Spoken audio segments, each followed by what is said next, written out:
Well, welcome back to the garage from underneath the Mercedes. And I'll be doing some more metal work on this. Hopefully good enough for some standards.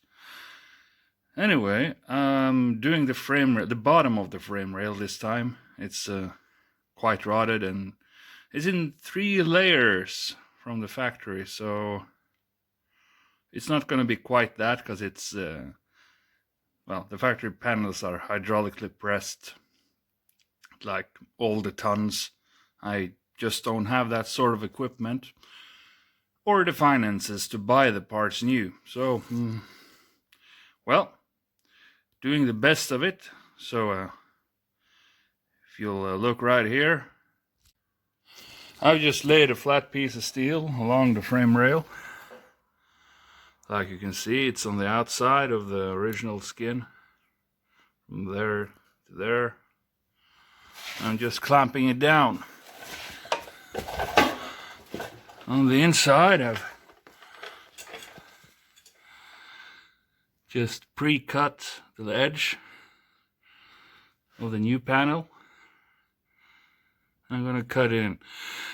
But with steel as big as this, it'll still retain its shape even if you clamp it down like this. But if you just give her a little,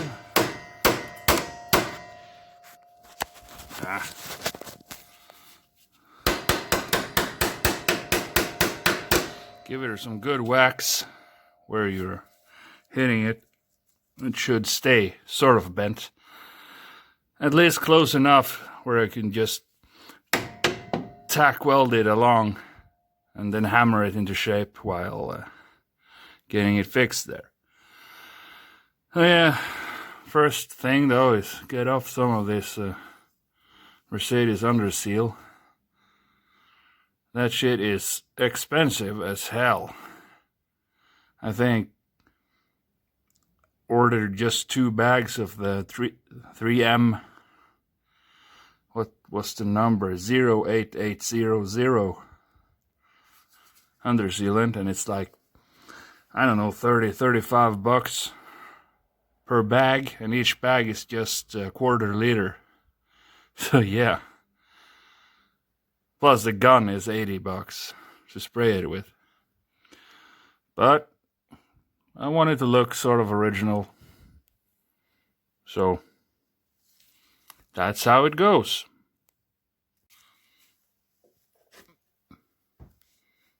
Yeah, this stuff, I mean, it's probably one of the better under sealants out there, but as soon as it starts rusting behind it, it's just a rust trap. And I'm putting new one in. Look at me. Well, just keep this in mind if you ever work on the Mercedes. That shit burns. It burns like the dickens.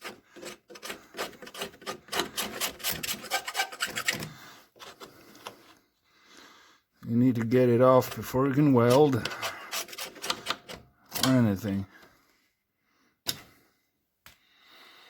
Yeah. Good times. Good times. It's easier if you hit it first. So I'm gonna need both hands now. See you later. So yeah. Now I started on the floor patch. It's thinner steel, so a lot easier to work on. Now I put the light inside the car, as you can tell, so I can see if I have any pinholes in the welding. But up here, right up here, is a little tight. Because you want a slight opening, or the metal will shrink in on itself and make it wobbly. So what you do then, take one of these, or substitute with a thin disc on, and you just gently open it up along the way. And the metal will shrink as you weld it, so just keep checking that. You should be good. Spot on spot on spot welding. And this fucking phone won't focus. Yeah, fuck off. Anyway, keep on keeping on. Yeah, pretty straightforward. Just welded her up. Same with the patch up there. So now it's just to put some rust treatment on the metal inside. And go a little deeper with the steel brush, I think. And start working on the outer piece. Which is there and there. So yeah, there's progress. Getting there, ain't got it yet. Alright, rest of you, do stuff, all of you. Get a car and fix it up. It's hard, but it's easier than you think. At least the second or 95th time around. It gets easier the more you do it. That's what I'm saying. So yeah, hope you're having a nice weekend. Bye.